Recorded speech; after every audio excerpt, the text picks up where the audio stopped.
Pecco Bagnaia, just like the London buses, you wait a long time and then two come along at once. Welcome back to Motorsport 101.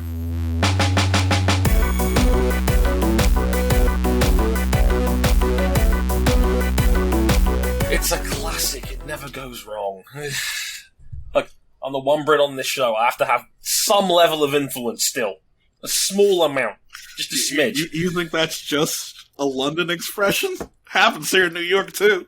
What the fuck is public transportation? Never heard of her. Never heard of her. Hardly knew her, as one would say. Welcome to episode 323 of Motorsport 101. I'm your friendly neighbourhood host, Stray Harrison. And, my word, we got some good stuff to catch up on in this one. We had IndyCar over in Monterey, the Grand Prix of Monterey, formerly known as that race at Laguna Seca. And we have MotoGP at Misano. We have a little bit of a sprinkling of Aragon catch-up thrown in there as well, for good measure. We didn't get that last week. We were a bit tight for time, but we thought we'd put it all together, because, hey, the same man won both races in very similar fashion, actually. So I guess it all just fits. With me, and with us, I should say, for the next hour or so, we have RJ O'Connell. Hello, sir. Howdy, y'all. Oh, goodness, Is it already the end of IndyCar season? Are we already getting to that overlap where IndyCar just decides we need to clear the hell out of the way for the rest of NFL season? Yeah. We're competing with Red Zone. Let's get out. Scott Hansen's too good for us. No, we're out of here. We're not competing with the powerhouse that is Jacksonville Jaguars football. But yeah, that's crazy, because we did actually get final confirmation of the 2022 calendar for next season. Next season finishes even earlier, September the 11th. Like, just 2 weeks earlier. It starts early. It starts in February now. February start, nice slow start, ramps up at the end, finishes September 11th. IndyCar starting before the 12 hours of Sebring is a really weird vibe. IndyCar going on at the same time as the 12 hours of Sebring is a vibe these drivers don't like. I told you, IMSA folks, not happy. Not happy at all. We talked about that a little bit last week, so check that one out if you haven't already. Cam Buckley, welcome back, sir. Have you sold, how many phones have you sold yet? Quite a few. Sorry I wasn't here last week. I was just raring to go to talk about Monza and all of the just unfiltered fuckery of that race. But had to spend some extra time. Had to spend some extra time at the fruit stand. That's a little hit for you. Yeah, that's something to do with a certain brick being released. But Cam, you got 2 whole minutes if you want. So what did you make of all of Monza, given that, hey, you missed out last week? We can get an ultra quick catch up in. McLaren 1-2. It's about damn time. It's about damn time. It's about damn time. And you know, it's funny. Some people calling Lewis v. Max Prost versus Senna. No, it's actually Senna versus Senna. Yeah. People leaving no room and people going for unrealistic dive bombs. Hey. Perfect. You can't shut the door. You can't shut the door when the horse is already halfway through it, and you can't put the horse through the door when it's already halfway shut. Either scenario is not ideal. Fun times for no one except for Zach Brown, who skied a shoey, as you do. Speaking of orange... Oh, God. Alright, King is here. Hello, sir. I'll have you know that this is not orange, because I'm here at my house doing my best Tom Scott impression. You know what's funny? The exposure on that camera is just tragic. Yeah. I have a wine red shirt and some beige khaki pants that I could swap into right now to make it the full Tom Scott ensemble. My man, before he started recording, he went through all the Instagram filters and found the one that made the most sense here. Yeah, it's like my body's just vanished into just a sea of red. What is this? What is this? The final episode of Ava? God damn it! It's like we've just been joined by Ryan King's floating head on a blue background. Today's episode is sponsored by Tang.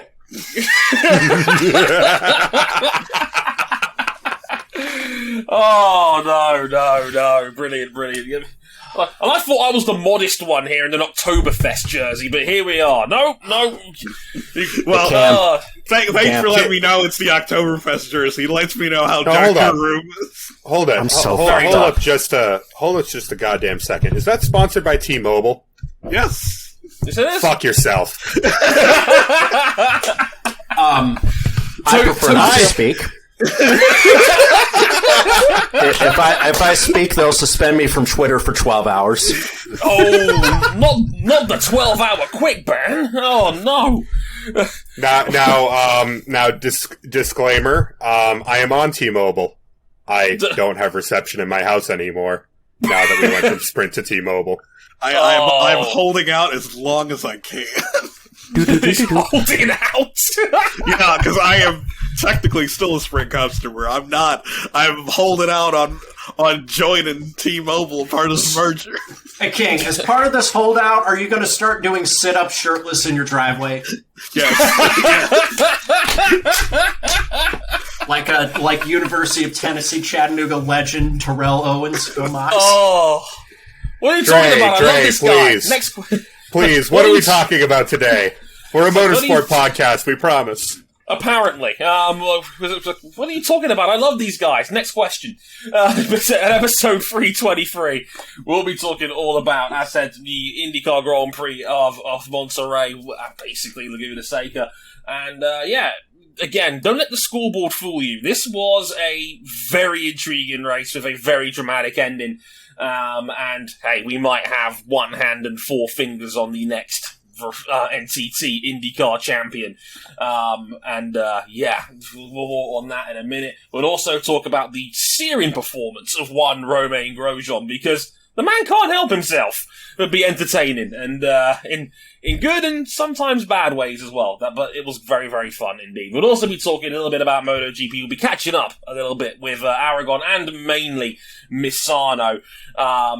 Another fantastic one-on-one head-to-head fight to close out the race with Francisco Bagnaia, who, again, a week ago didn't have a MotoGP top flight win. Now he has two.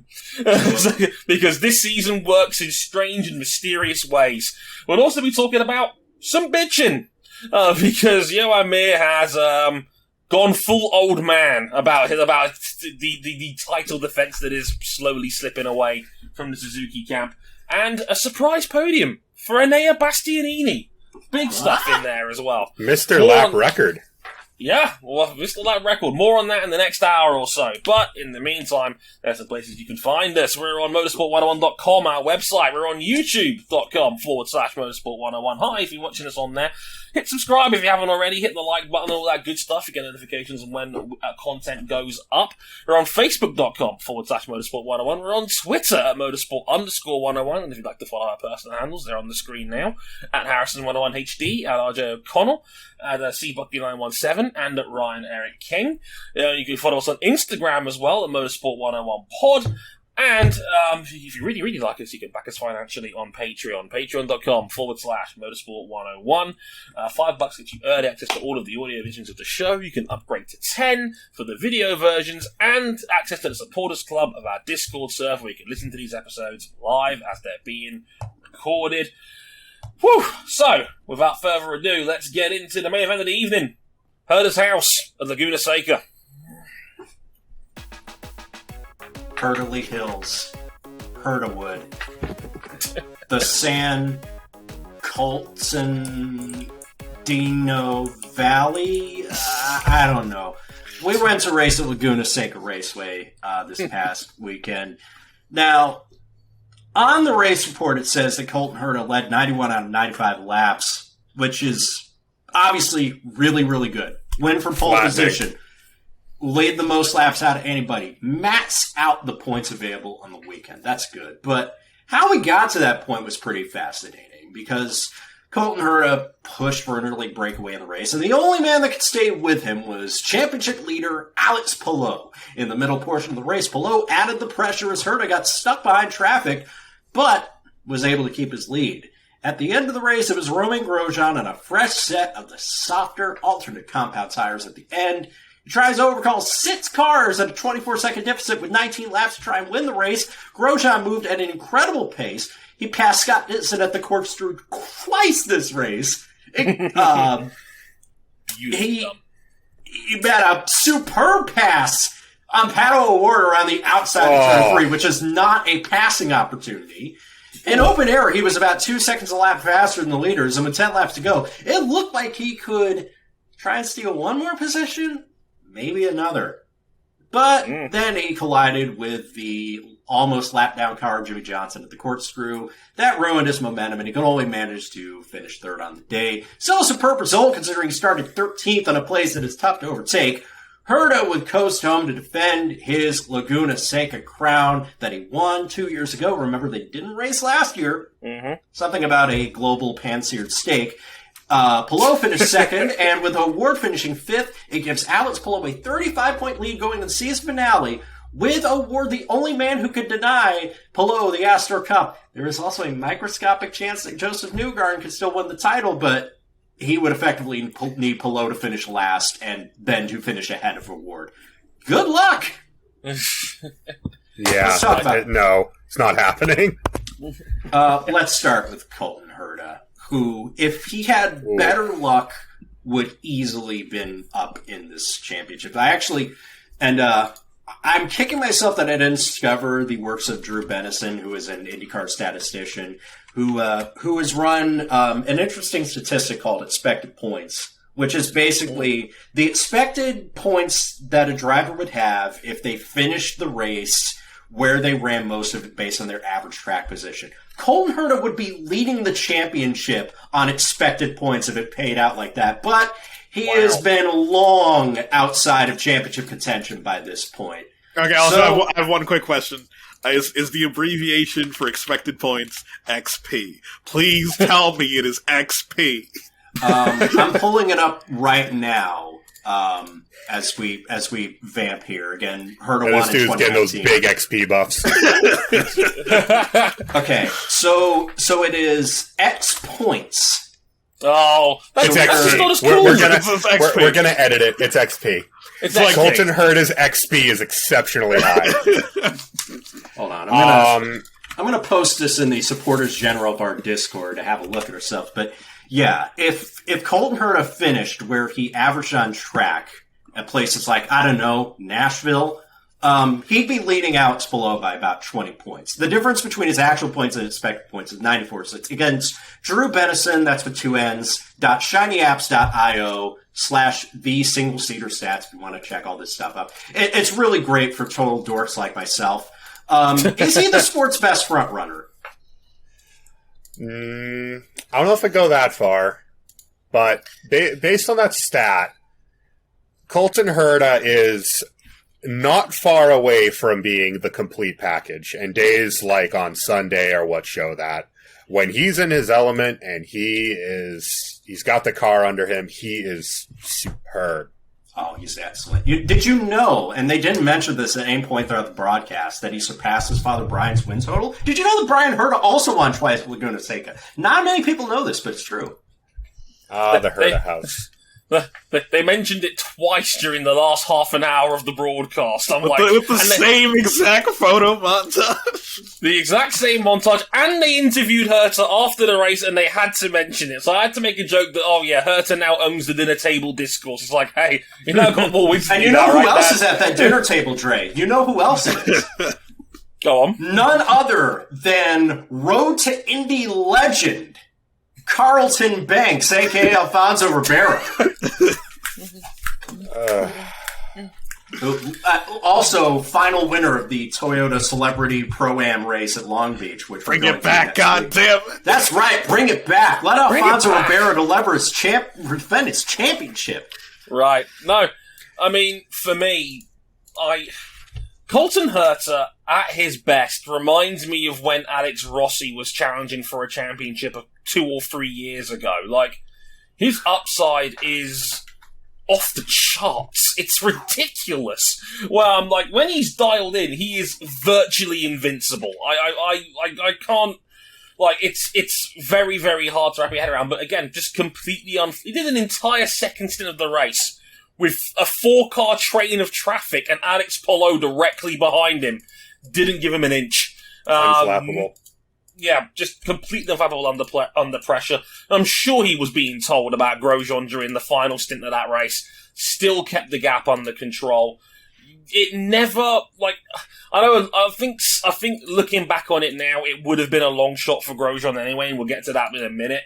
But it never really felt like Herta was going to lose to Palou in this. And Palou, we saw it just the week prior in Portland that he can do just about anything in an IndyCar himself at this point. And Herta, no one had an answer for him all day long. And it was superb to watch. Like, just complete flattening in the field on that one. Well, and a difference between this race and some races in the past is that the reason why I say Herta isn't the complete package yet is that XP that we just talked about doesn't tell us about the fact that Herta, through some bad luck and through quite a bit of self-inflicted issues, has not finished where he has run this year. Yeah, because unlike, say, as a comparison statistically to the other one, XG in European football, that shows your likelihood of scoring a goal. XP is you have the points in hand. Something happened along the way for you to lose it. Yep. I'm looking at Barber. I'm looking at Texas. I'm looking at Nashville, a weekend that he dominated. I'm looking at Gateway, where he led laps before. Yeah, those are the difference between Colton Herta is going into Long Beach with a shot at the championship, and Colton Herta is finishing out the season strong, but we're hoping that, he can actually make the next step and compete for a championship in 2022. Because who the hell else is Andretti is going to compete for a championship? There is one potential protagonist, and we're going to talk about him in just a minute. But yeah, I think this race actually was a big deal for Herta's development because he was under major pressure from Palou for, as you said, basically the whole second stint. And he didn't fold. And this is the first time where he's just looked completely in control of a race like that under pressure. Yeah, still only 21 years old. He's got a lot of time left. Man's got 20 years if he wants it. Like, that's just... It's 25 years if he wants it. Yeah, in IndyCar, it's an old man's game, unless it's not. The reigning Indy 500 champion is 46 years old right now. Like, that's literally old enough to be Colton's dad. Like, it's... and not sound completely Elio weird. Castroneves regularly finished ahead of Colton Herta's dad for several years. Yeah. I want to talk about Romain Grosjean. I mean, you're not wrong. Yeah, we need to talk about Romain Grosjean. Look at Romain Grosjean. 13th place. What a way to start the weekend, because we hear that him and Ed Jones are riding a Honda Civic around Laguna Seca before we start racing, and he's wrecked, and it's just like, oh no, here comes old Romain Grosjean. He's back. Qualifies 13th. Charges its way through the field to finish third. I know we talked about, like, should he have gone for that move from that far back on Jimmie Johnson? But then when he got it right, like, those passes on Dixon at the corkscrew the first time, magnificent. Around the outside of turn 3 on O'Ward. Again, Laguna Seca is a track where passing is at a premium. I haven't seen that pass out on the outside of turn 3. Since the days of P1 versus P2 here in the American Le Mans Series. And the Porsche was like a couple 100 kilos lighter than the Audi it was passing. It was ridiculous. Remind me, they use different chassis in IndyCar, right, King? Yes, they do. Well, wait, not anymore. No, it's a chassis formula. That just makes it all the more impressive. This was a race where it didn't matter so much which tire compound you had, because in the middle stage of the race, it was kind of turning into a primary tire race. But I think the consensus from all the drivers was you just really wanted to be on a new set of tires more than anything if you could help it. And that's what really helped Romain Grosjean find all that pace. But he had to pull the moves off, and he was doing it. I'd say, the Johnson run-in could have been much worse. Yeah, he was probably half a car length, maybe a 3/4 of a car length too far away. He was a little bit closer when he pulled the same move on Dixon, but just it was that superb feel on the brakes that he had way back in the days before Haas. That when he figured out risk assessment, second half of 2012 and then into 2013, and the next couple years at Lotus. Let's not talk about the fact that the braking system was a little bit illegal on those later Lotuses. He would pull off unbelievable dive bomb moves, and we saw that time and time again. That pass around the outside of turn 3 might be my Scotty nominee. It really might be. Yeah. Romain Grosjean almost cried when he got out of his car and the crowd was cheering for him, and he's not a person that cries very often. Like they're starting to love this dude over here. Yeah, I was gonna say, this was the quintessential Romain Grosjean experience this weekend. From being in the safety car in comedic fashion before the weekend had really even started, to a sensational comeback through the field from 13th to 3rd. And maybe just one clumsy move over the line too many that might have robbed him of at least second, I think. I think he certainly had a chance at second.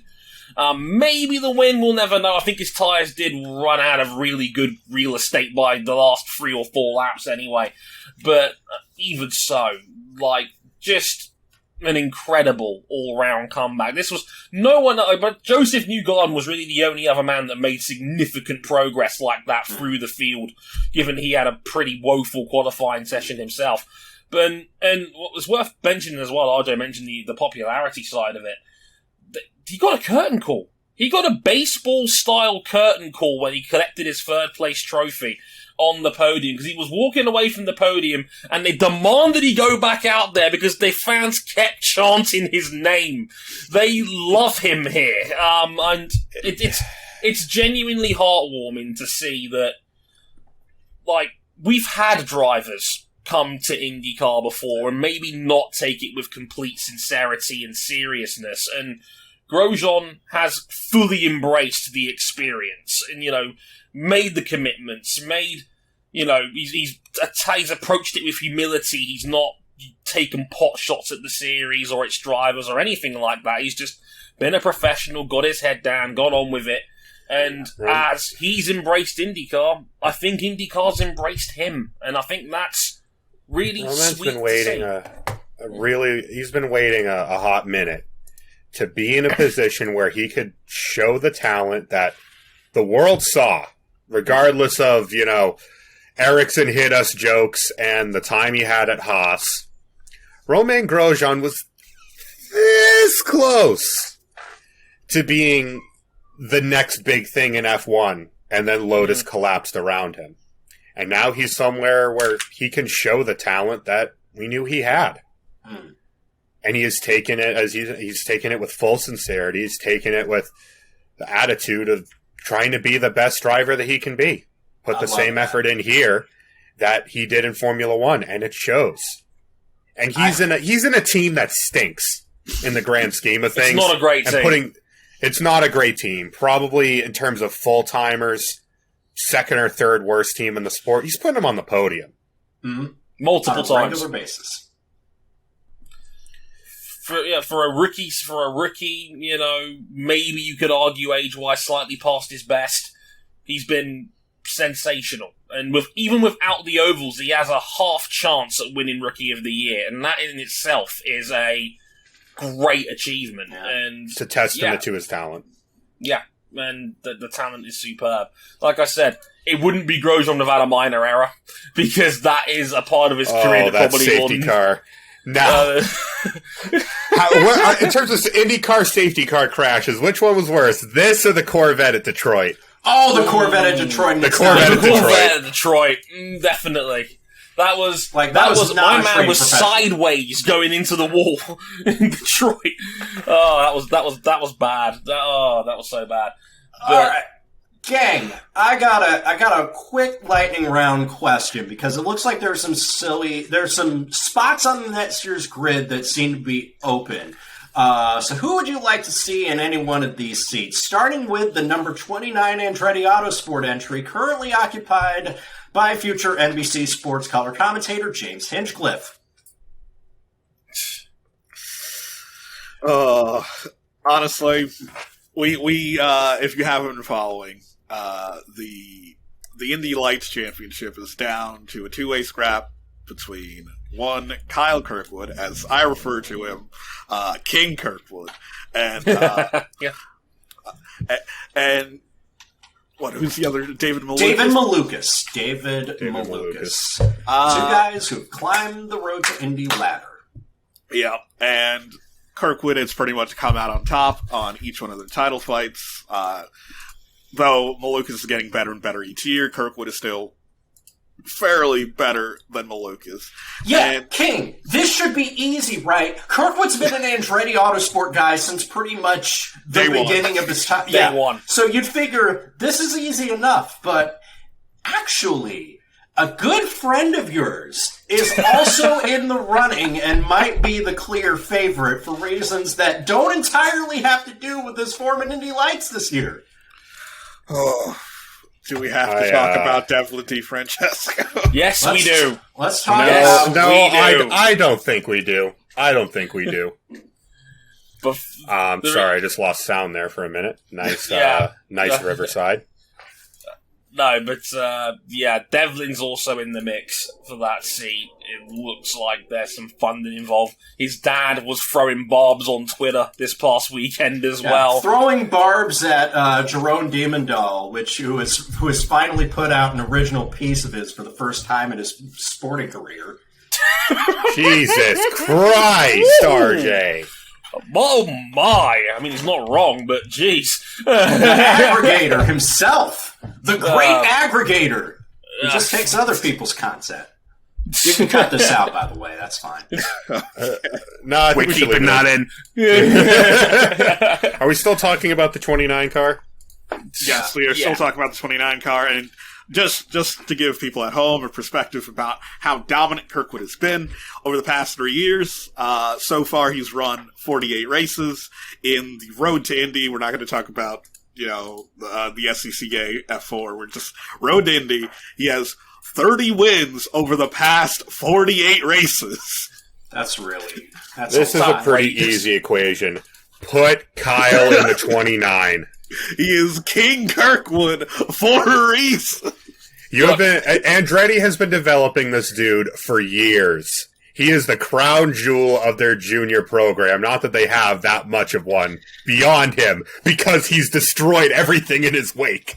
Put him in the 29. You figured this would be easy, but as it turns out, it may not come down to him. Hell, this is the wild thing. Kirkwood, they don't have any room for him in the Formula One at the IndyCar end yet. No. But Andretti Autosport is so desperate to keep this dude, they might stash him in Formula E as a stopgap. Yeah. Oh my god. Just stick him in the electric cars for a year. He'll be fine.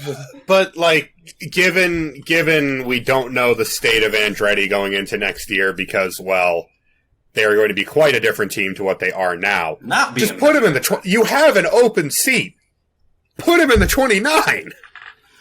And actually, I'm running back. So the season for Indy Lights is going to end with a double header at Mid-Ohio.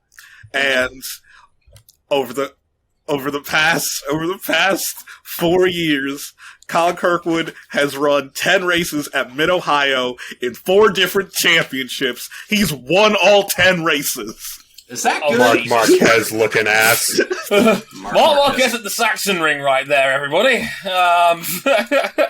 So he is undefeated in North America at Mid-Ohio.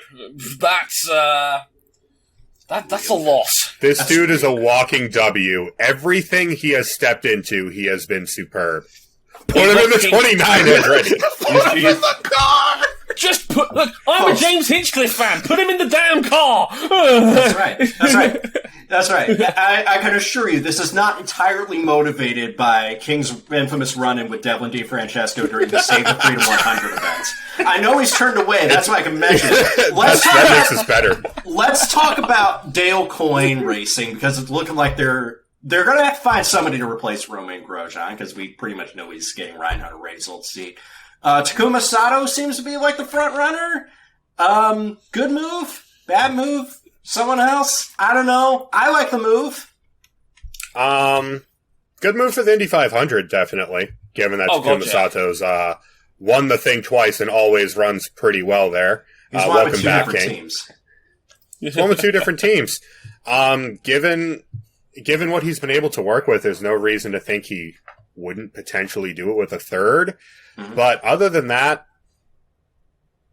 Takuma's not been that. He's not been that great outside of the ovals this year. His passing's still good, but he's just not qualifying where he should, and that's the I think same that's problem more of an RLL problem. Yeah, I think it's more of an RLL problem than a Takuma specific problem because Ray Hall's been in the same boat. Yeah.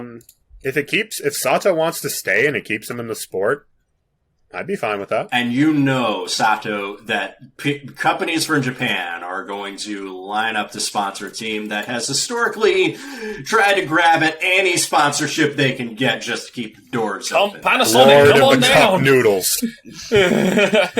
Sweet, sweet Panasonic Dale Coyne racing cars. For days and days and days.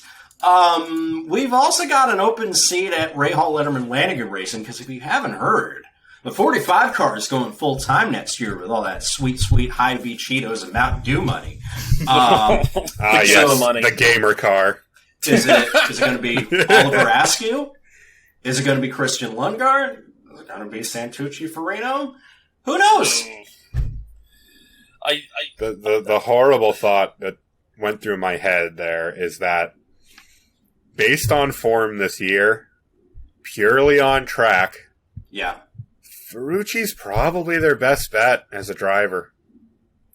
It burns me in a minute, but Cam might be right on this one, especially given he is a genuinely excellent oval racer. There's no denying he's superb around ovals. My tongue's on fire just saying this, but like, if there was one optimistic, it's kind of what Cam might allude to here. Oliver Askew did look really solid at Laguna Seca this past weekend. He did.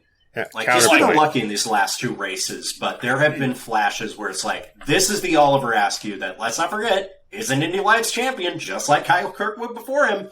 Mm-hmm. The guy's still really good. Didn't get a fair shake at McLaren SP. Has done very well in the limited opportunities he's gotten, bouncing from team to team as the super sub of the season. I was going to say, Oliver Askew, lest we forget, early on last year was throwing hands with Pato O'Ward.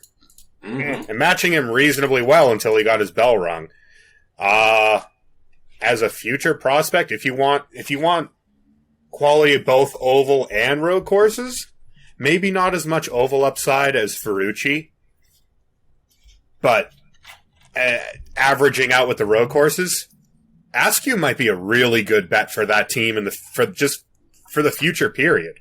Mm-hmm. If they built that team around him, if maybe we get to the point where Ray Hall wants to move on from IndyCar, which will never happen because that man is terminally online. Always. The perpetual never log off award winner, Graham Rahal. I was going to ask as well, esteemed gentlemen of the panel, like, where do you think Christian Lundgaard could fit into this? Because again, he's only had the one race. It was Indianapolis' road course, and again, looked really solid first time out on limited experience. I really like Lundgaard, but it feels like we don't have enough of a sample size. Yeah, and too small. Like, there have been not mentioning Lundgaard specifically, but mainly talking about the the part-time ride at Ed Carpenter Racing alongside Ed Carpenter only doing the road courses, it'd be... And mainly the talk has been about whether keeping Connor Daly in that seat or not. And the discussion's mainly been about the sponsorship of the United States Air Force and that they want an American in that seat because obviously the promotional roles along with that seat is like, hey, you gotta also encourage people to join the Air Force.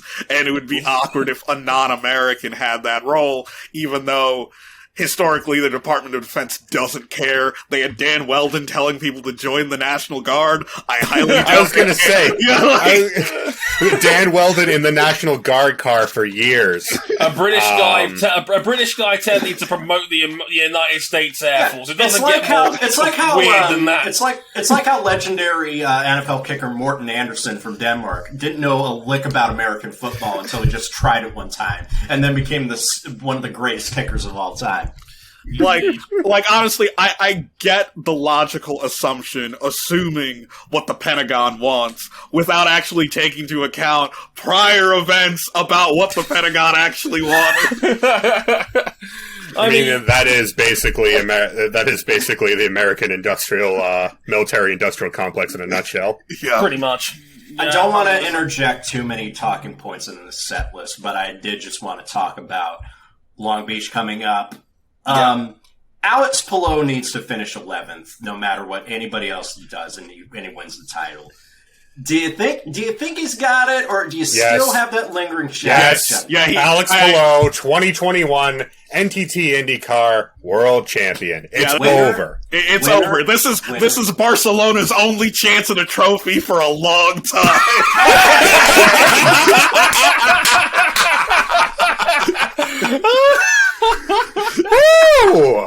Oh, Lord! How dare you have such little faith in Martin Brathwaite and Ronald Koeman? Oh, shit. Believe in the fried chicken. Look, Palou has had 20 opportunities to fluff this title. Honda has tried to do it for him at a couple of occasions in the last couple of months. He was at 11%. He had 11% odds to win the championship coming out of Gateway. That has skyrocketed up to 97.8 going into Long Beach. And that's the difference between him and Colton Herta.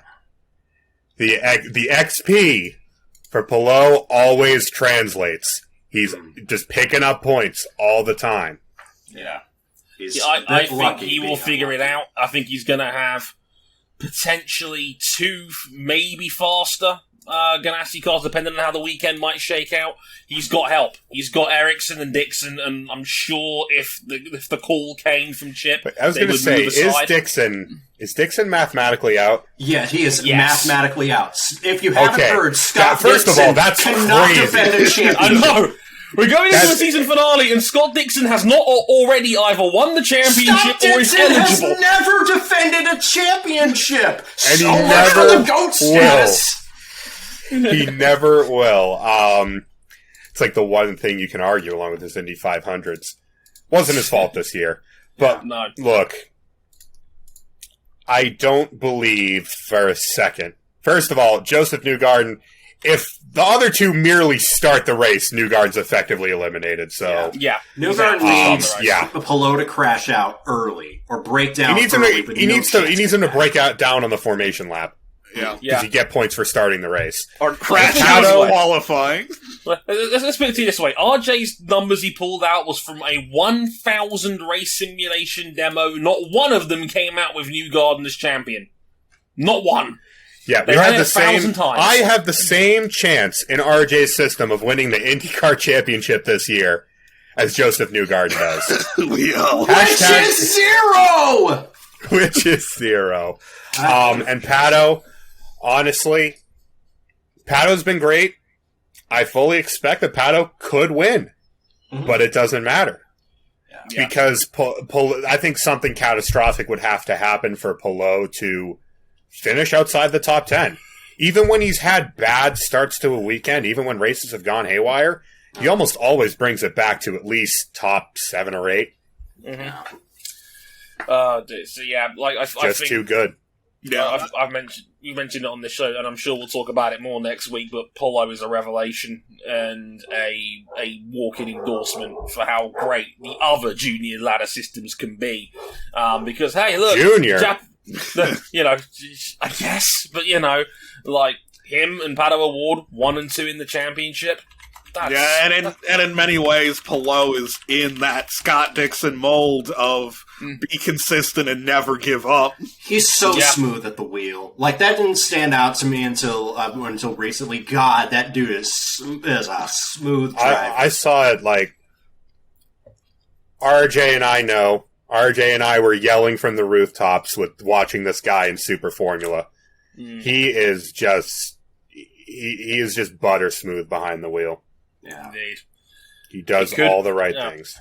He could very well, it probably will be Palou's coronation on next week's show. Can I also just say, this dude really just walked into Ganassi and dethroned Scott Dixon as number 1 in a single season. When Tony Kanaan couldn't, when Ed Jones couldn't, when Felix Rosenquist almost could, but not really. It's great. And we're not even discussing Max Chilton. Nah. Max who? I heard he led the Indy 500 one year. Yeah. Just to not to finish it off, but man, if you want to talk about two parties that need a break from each other, Max Chilton as driver and Carlin Racing's IndyCar operation definitely need to break from each other for a bit if they need to improve in themselves. I don't necessarily buy into the narrative that Max Chilton is completely lazy, but it's clear that something ain't clicking with this combination. No. But hey, at least they're going to get Leader Circle prize money. I don't want to talk about... Let's talk about MotoGP. From one holy shit moment to another. I was going to say, like, if you're on the Motorsport 101 Discord and RJ talking about the Leader Circle, it was a rant for the ages. Should we talk about MotoGP? Let's talk about MotoGP. Let's do it. Welcome, my friends, one and all, to a different sort of circle, the Pecco Bagnaia circle, the week of Pecco Bagnaia. 7 days, 2 MotoGP race wins. It was a fun time for the Italian at Ducati. It was a good week for Pecco. As mentioned with London buses, he waited a long time for the first one and then 2 come along at once. Apparently New York's the same way. Who would afford it? At Aragon, it was Marc Marquez who threw the house in. And Marquez, as mentioned, was won here 5 times before at Aragon. Anti-clockwise circuit. We all know he is demonically good at anti-clockwise circuits. Marquez threw the house at Pecco, including multiple dive bomb attempts. He threw the house at him. He threw the whole street at him. He threw multiple apartment complexes at him. Hell, he threw like all of the zoning laws in Aragon at this man, and he still couldn't stay past Pecco Bagnaia. Yeah, Bagnaia just lifted up all of Manhattan. That's basically what he did to counter him. Did not have an answer. Like, the Marquez just could not stay in front. Bagnaia countered every single attack en route to his first ever top flight win in brilliant fashion. Probably the race of the year if you haven't seen it already in MotoGP. Definitely one you should definitely go out of your way to see. It was those two out at front, and it was everyone else. They were 5 seconds clear of Mir in third. They were in a different postcode to the field on that one. Fast forward a week to this past weekend at Misano, the circuit of Marco Simoncelli, and we had a different contender. It's like when you beat the final boss in your favourite fighting game, and then Akuma shows up afterwards as a secret boss at the end. It's like, Fabio Quartararo rolls up and you know what? The championship leader, the champion-elect, the guy that's probably going to bring it home. Now we've got one less round to play with. Fabio Quartararo thought, allow me. I'm going to take him on instead. And Bagnaia tried what he tried at Aragon. He tried an early breakaway. He actually, for the most part, succeeded. He had a 3-second lead at half distance ahead of his teammate Jack Miller. And we thought, well, that's going to be an easy 1-2 finish for the factory boys. And, well, Fabio took that personally. Second half of the race, much better on his tyres, was able to reel in the gap. And he got closer and closer and closer. We got to the final lap. There was 0.1 of a second between them going over the line to start the final lap. And Bagnaia, again, just did not give Fabio nerves of steel. Yeah, just you've got the fastest bike rider on the planet behind you, right behind you. You can hear his Yamaha in the background, and nothing. Fabio couldn't even attempt to pass. He just could not get close enough to try and overtake. And yeah, just like that, Bagnaia, back-to-back wins, one on home soil. A astonishing pair of wins for Bagnaia in the end. But we had some other cool surprises further back. Enea Bastianini overtaking about half the field and finishing third. His first ever MotoGP podium on last year's Ducati. Where did this come from? Out of no one in their right mind had Bastianini finishing third. And yet, out of nowhere, 7 laps in, he's passing Marc Marquez like he doesn't even exist. It was incredible to witness. Fun fact, he is the 14th different rider in MotoGP to finish a race on the podium this year. You know he's only 10 points behind Jorge Martin for Rookie of the Year? Where did that come from? Martin won a race! Well, when you miss 4 races, that also helps. It helps. It certainly helps. But also, fun fact, also behind them, I did not envy the TV directors because we had another bonkers fight behind Bagnaia and Quartararo there at the back on the last 2 laps. It was a 3-way dogfight between 3 different manufacturers, all guys with surnames beginning with M. Marc Marquez, Jack Miller, and Joan Mir, all fighting for 4th on the road, all line astern of each other. We got a good old-fashioned hairpin push-out attempt from Mir. Didn't work. Marquez overtook the pair of them and would go on to finish in 4th. Mir actually knocked down to 6th because he broke the cardinal rule. You don't put a wheel on the green in the final lap. And he did exactly that. He dropped to 6th at the back of the queue. He was 5th on the road. He dropped to 6th behind Miller in the end, and Mir basically admitted, that's my title defence over. Basically, we'll talk a bit more about that in a minute, but yeah, a whole load of action on at Misano, but we got to talk about Bagnaia. Is this a breakthrough for the Ducati and Bagnaia in general? Because this did feel like it was coming, but to win those 2 races the way he did was sensational. Superb. I've been able to see it boiling underneath the surface. Last year, he probably had at least 1 win, maybe another taken via mechanical failure and injury. This year, he's had a couple where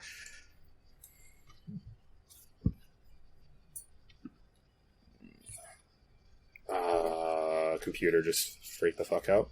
No, you were here the whole time, though. Yeah. It was just like... Okay. Yeah, my headphones just went completely quiet. This year he's had a couple where you could say the Ducati doesn't work, although he's been getting better and better at forcing the front to turn without destroying the tires. A little bit of that this race, but nothing to the extent of earlier this season. And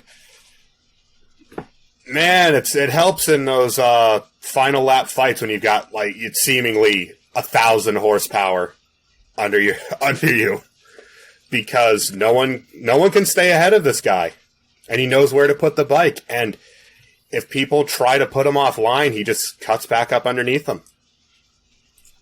It's actually he holds his strange. nerve so perfectly for someone of his experience, someone you wouldn't expect to know exactly how to fight bike to bike, but he already does. It's a scary thought. Honestly, both times I was nervous. Like in Aragon, I thought, well, Marquez will just get him at the end and he'll win, and it just never happened at Aragon in the end. Couldn't get the bike stopped. No, and this one was different because this time it felt like, if anybody remembers 2019's race at Misano, where Bagnaia was leading that race by a good 1.5 seconds, and it looked like this was going to be the first win back when he was still riding for Pramac, and then he crashed from the lead and opened the door for Maverick Vinales to win instead. And we all thought, yeah, remember him? You know, he's on the Aprilia now. Did you see it? No, he was running too far down. But even so, I mean, just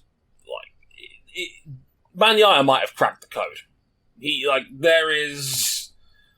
I still think the way he lost that 3-second lead. Yeah, I still think that the way they lost the 3-second lead and the tyre wear that came with that is going to be a problem. He's not going to be able to get away with that at every single weekend. But he can make the bike turn. And that is the one missing piece of Ducati's puzzle, really. They've got a lot of other stuff figured out. If whoever can make the Ducati turn destroys the tires, whoever can't are the people who can keep the tires under them and then make a late charge. You can't. It seems that Pecco's starting to figure out how to bring those together, and just the way he places the bike in a dogfight, he's very clean, he's very respectful, but he uses the bike in a way that the other rider unless the other rider's on a Ducati and has that horsepower advantage, they're not going to be able to stay ahead of him. So good. He's getting so good. I feel like now that he's got that first one, I feel like a lot more are going to start coming. I think it's too far for the championship this year. I think we can all pretty much agree on that, but I wouldn't be surprised if he ends the season. We got 4 more rounds left. 4 more. Yeah, he could realistically win a couple more of these to end the season. I think the thing to watch here is if he goes on a run, Fabio can't drop the bike. He has to be perfect to the end. Yeah. The problem is, Fabio has not dropped a bike this season. No. He's had a couple of dodgy days, but not too much harm was done in the end, but he's not actually DNF'd the race this year. If Fabio can just keep racking up top 5s and stay on the road, then he will win the championship, probably with a round to spare. Maybe 2, depending on how the points play out, but just sheesh. Yeah, I knew it was a matter of when, not if, but I didn't expect 2 in a row. Yeah, I was going to say, if you're Bagnaia, I've got good news and I've got bad news for you. The good news is that we race Misano again in a month's time, end of October, I think it's October 27th. So we do Misano again. The bad news is we also do Portimao again, and Fabio won that race at a canter earlier in the year. Demolition. So, again, the only difference is this time is that hopefully Bagnaia won't start from 11th at Portimao like he was at the first time when he had that pole lap taken off him for a yellow flag, which could make things a bit more interesting if you take the traffic out of the mix. I think given what Bagnaia has shown since then with the way he's able to wield the Ducati's strengths and minimize its weaknesses, that race potentially plays out differently if he keeps his pole lap. Could very well be. So Bagnaia without the traffic. I think this year is going to be the year of what if for Bagnaia, because if he had cracked the code even 2 or 3 races ago, maybe we're looking at a different championship. Oh, yeah. Could very well do. I mean, it's a 48-point lead with 4 rounds left. It's going to take, if this was a game of snooker, it's in Fabio's hands. It's out of everyone else's hands. Fabio just needs to keep doing what he's been doing. Yeah. Keep bringing the bike home in top 5 podium positions, and you will win the championship at a canter. You want to talk about people bringing the bike home in podium positions? Enea Bastianini. 6th place was a good enough career best back at Aragon, and then he just decided, actually, I'm going to just charge the podium here in Misano. All incredibly impressive. I mean, there was a spell in the middle of that race where he set 4 consecutive best ever race laps round Misano. He was on fire in the middle portion of that race. Yeah, on a year-old Ducati at the Avintia team. Those Dukes just don't know when to die. They have great longevity and staying power because even the previous year's package can be competitive. Yamaha, you taking notes on this one? Look what you did to Frankie. But I unbelievable performance. That was one of the rides of the season, in my humble opinion. That was an incredible performance. And again, it was Matt Oxley wrote about it in his piece for Motorsport Magazine. He talked, and I saw this as well, he's dancing with the front tyre. And that's what made the difference for Marquez for so many years. Being able to extract the extra performance out of the front of the bike was a huge game changer. And, well, for those guys who were really, really young to remember, Enea Bastianini's first ever career win when he was in Moto3 was at Misano. So much so, they dyed his hair 3 different colours after the race with a spray can. It was hilarious. In the Italian flag. He'd already bleach blonded his hair to prepare for the occasion. And then he went green and red on either side. I thought that was quite funny. But, remarkable performance from Enea on that one, and I hope it keeps up because the man is fast as hell. The problem is that there is a long queue of competitive people on Dukes, and there's going to be 2 more next year with the VR46 team when that finally gets fully confirmed. It's probably going to be Bezzecchi and Marini, but there's not officially announced that yet. But we'll have to wait and see on that one. Gentlemen, we have to address some bitchy comments. It's our favourite time on this show. Hey. We need to talk about Suzuki. I don't think they're the only team we got to talk about on a technical side. No, we'll talk about Honda in here as well. Test. But Johan Mir was not happy on Saturday after qualifying. He was already talking about how the bike needed more development, otherwise the title was going to go, and then he was cut up during qualifying at Misano, and he had enough with Marc Marquez trying to gain a slipstream with the quote about Marc. I think all the riders know what Marc needs, no? And he said, quote, he always needs a wheel to be, I think, strong, or I don't know. It's something that is difficult to understand for me, how an 8-time world champion cannot make his job on his own and always needs some wheel. But yeah, it's the game that Marc always loves to play, and today was me. I tried to make my job. I don't care if I have someone on the back in this. I tried to give my 100% and to work for the race.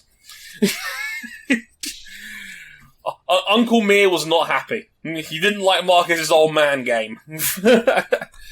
But then he would go on to finish the race in 6th, which it was hilarious seeing that Marquez passed Mir with 3 corners to go after talking all that shit, and then Mir getting hit with a track limits penalty as well.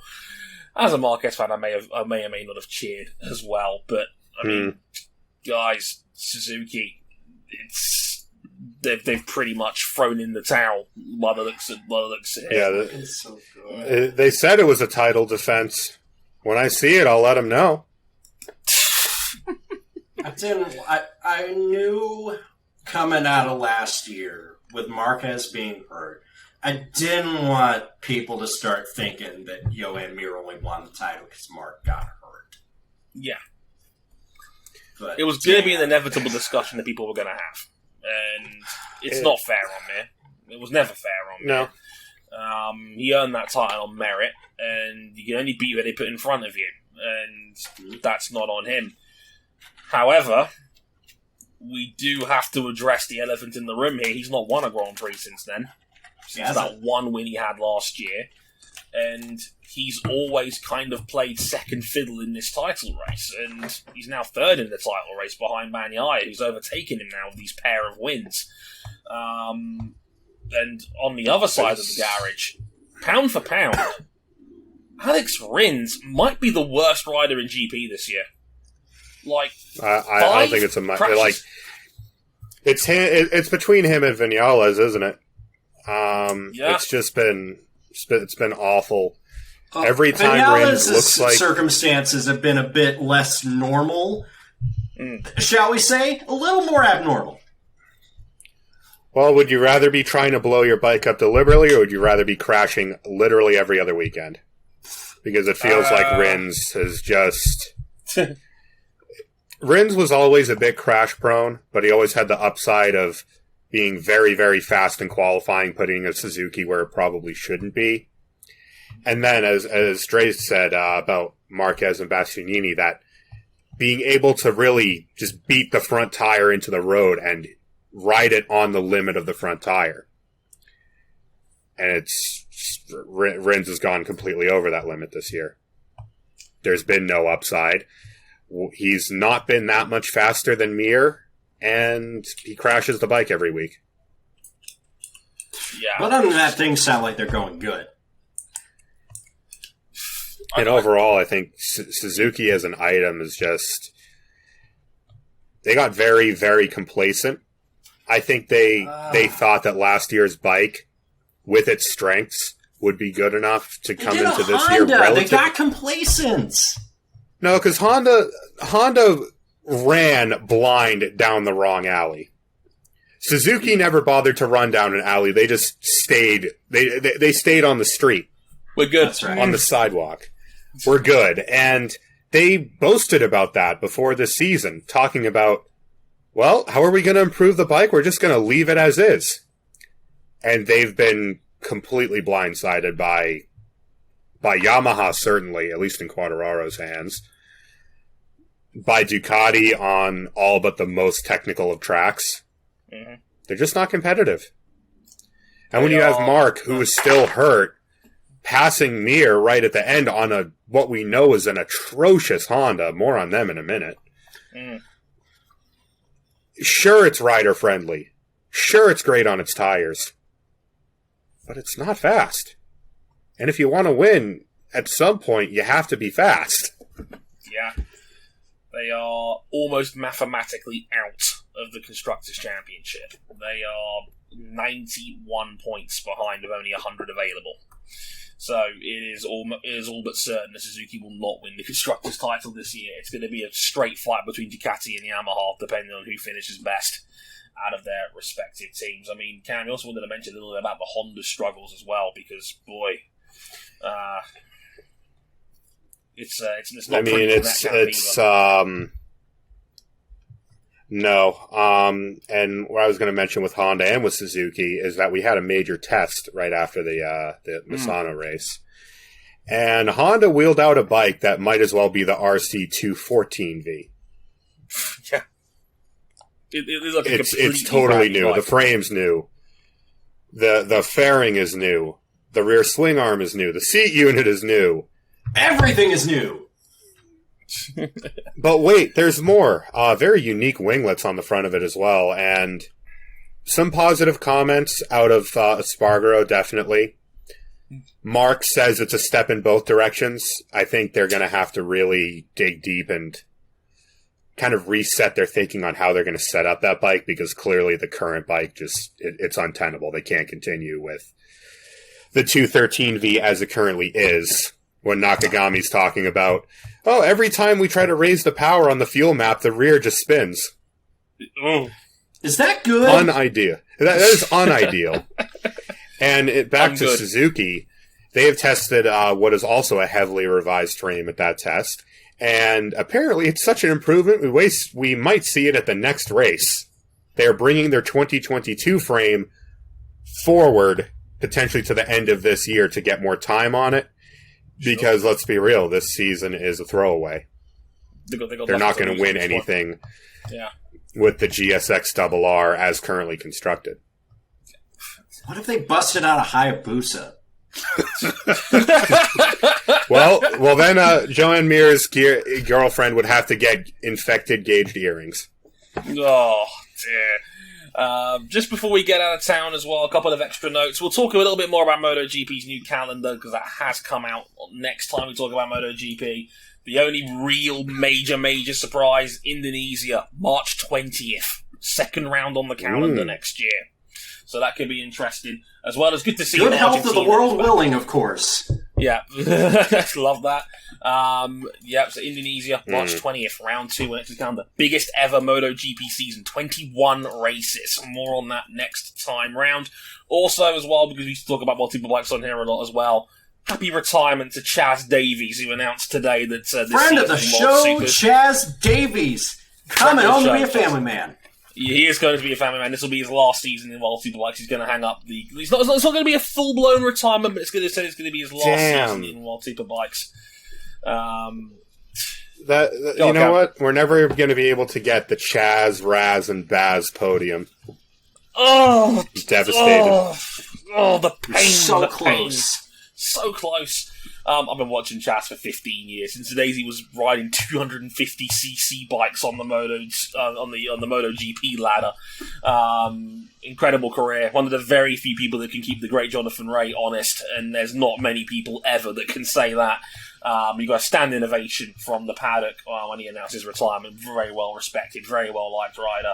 Coming home to his two young kids as well. So all the best to Chaz Davis going forward in whatever life will bring him. That'll just about do it for this week's episode. Next week, as mentioned, most likely Alex Palou's coronation at Long Beach. Probably. You never know. There's a 2% chance, Pato. Yeah, we don't run these races on paper. We don't. You never know. It's probably going to be his coronation, but we'll see. We'll see. Depends. Will Christopher DeHardy be his good luck charm or his curse? He is down there. You never know what could happen. There could be a banana in the tailpipe on Sunday. What are some good fried chicken places in Southern California? I'm sure. Also, it'd be impossible to run a race on paper because paper is a terrible racing surface. And I'm pretty sure if I'm getting fried chicken after winning an IndyCar championship in Southern California, not being paid for this, but I'm going to Roscoe's Chicken and Waffles. Hey.